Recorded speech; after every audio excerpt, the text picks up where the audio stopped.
Good afternoon, Agile acquisition enthusiasts, and welcome back to the Underground Digital Tiki Bar. I'm often talking about innovation being made up of three factors. The first is the belief or assumption that everything you're doing is wrong or could at least be done better. The second is to know and have a deep understanding of the rules under which you operate. And the third is a responsible risk-taking. So it's the middle of the week, and I thought I would take a coffee break and break down the second part of that, which is the rules in which we operate. So cheers. Okay. So here on the Agile Acquisition channel, I've spent a lot of time talking about innovation and being creative and how we can sort of nimbly move around and do different things. But as I said, innovation requires understanding what are the rules that you're forced to operate in. So the rules that generally govern federal acquisitions are the Federal Acquisition Regulations, or the FAR. The FAR is a section of the CFR, or the Code of Federal Regulations. This is essentially the administrative rules issued by the Federal Register out of the Executive Office of the government. So the Federal Acquisition Regulations is made up of chapters, and each chapter covers different sections of how you go about doing regulations. Most people don't memorize the FAR, but it's critically important to understand how to navigate the FAR, how to move through it. And it has a table of contents up front. You generally start there and focus in on the headings. What makes it a little bit tricky is often it will reference other sections of the FAR, and so you end up having to do quite a bit of bouncing back and forth. So the first section, the first chapter, chapter 1.102, talks about the rules and the definitions that basically make up all the other sections. So it's important to understand that because you have to refer back to that section relatively often to make sure you have the right understanding of some of the phrasing in later sections of the FAR. So today I'm going to mention or highlight some critically important sections of the FAR. Not all will be exclusively related to being Agile, but each of them will most likely tie in some way back to doing Agile procurements. So let's get started. So FAR Section 5 talks about the Competition and Contracting Act and the rules around how you communicate your requirements. And then FAR Section 6 talks about the synopsizing and discussions of those sections and gives you your exceptions. This is where we often will see FAR 6.302, and then there's several exceptions listed under there, which are the exceptions to SECA. So in order to exempt yourself from the requirements of FAR Part 5, you'd have to fall under one of those sections in FAR 6.3. See, pretty simple, right? Then we move along a little bit and we have FAR 8. 8.4 is Federal Supply Schedules. This will often come up when you're talking about using GSA contracting, GSA acquisitions. That's a form of Federal Supply Schedule. This is where we talk about GWACs, government-wide acquisition contracts, things like NITAC, other vehicles, the NASA SOUP, for example. Then we move along and we get to FAR 9. 9.5 in particular is important. It talks about OCI, or organizational conflicts of interest.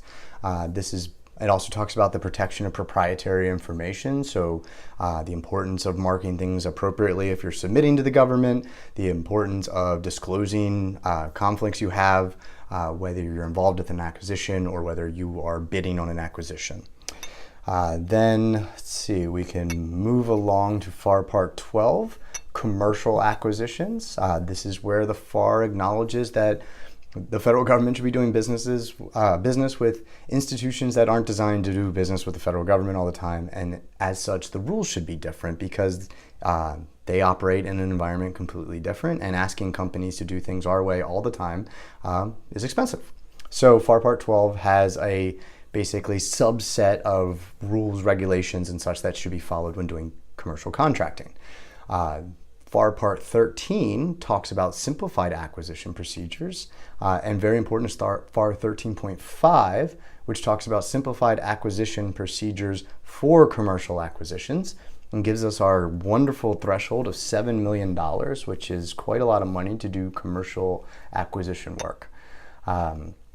So then we can move along to FAR 15. FAR 15 is actually contracting by negotiation, but this is the section that sort of makes up the bulk of process and myths and sort of bureaucracy around acquisitions.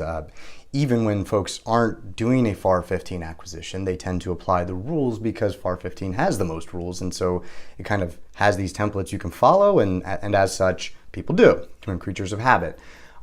So, FAR 15 is great in that it provides a lot of description and prescriptive language on how to conduct a fair acquisition. But it's really important to remember when you're operating in like 8 or 13.5, for example, or other sections that I'll talk about in a second, then it's important to understand that the FAR Council intentionally offers more streamlined approaches or suggests the use of more streamlined approaches. So from FAR 15, we can move along to FAR 16. FAR 16.5 talks about indefinite delivery, indefinite quantity contracts, or IDIQ, as we often hear them discussed.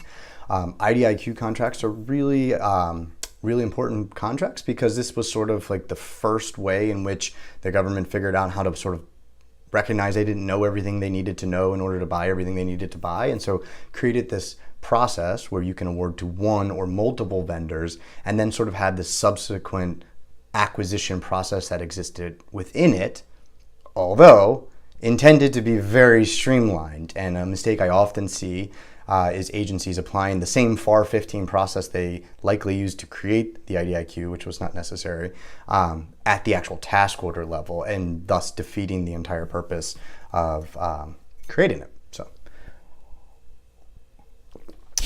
okay, so that's 16. Gonna skip ahead to 19. FAR 19 talks about small businesses, small business programs. This is where you get your 8A set-asides. This is really governed by something called the Rule of Two, which is actually something that is a term that describes a statute. It basically says if there's 2 or more small businesses or businesses within a particular disadvantaged category that are both interested and capable of performing the work, that you have to, by law, set aside the requirement for small businesses. So this is where RFIs get really involved and talk about, I skipped FAR Part 10, which is market research, but you already knew that, I'm sure. FAR Part 10 talks about market research. Anyway, so it talks about, finding out who's in the environment, who can do the work. It also talks about bundling, so taking existing requirements that are being performed by small businesses and sort of putting them together. So generally from an agency perspective, it's like streamlined, and you have like a single belly button or, whatever. And from a company perspective, a small business may no longer be able to perform the work because now you've dumped all this other type of activities into it. So that's where bundling is discussed. And then I'm going to skip way ahead. We have FAR 37.6, which is performance-based service acquisitions. By law, agencies are required to use performance-based service acquisitions to the greatest extent possible. And so, this is where we talk about the use of services to deliver a supply, which is, ties very well into Agile software development or iterative development.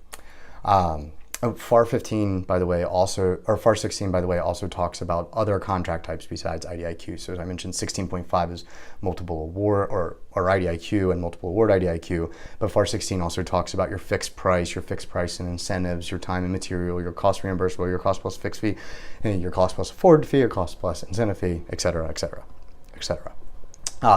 So we were at 37.6 though for performance-based service acquisitions, and I was mentioning how it opens the door for sort of agile development and iterative development, which brings us right to FAR 39, and FAR 39 is the acquisition of IT, and FAR 39.1 talks about modular contracting, which is actually iterative development. It specifically says in the FAR, buy small, do shorter contracts so you can keep pace with technology. So it's all there. And then there's a lot of other very important sections, but skip all the way ahead to FAR 52.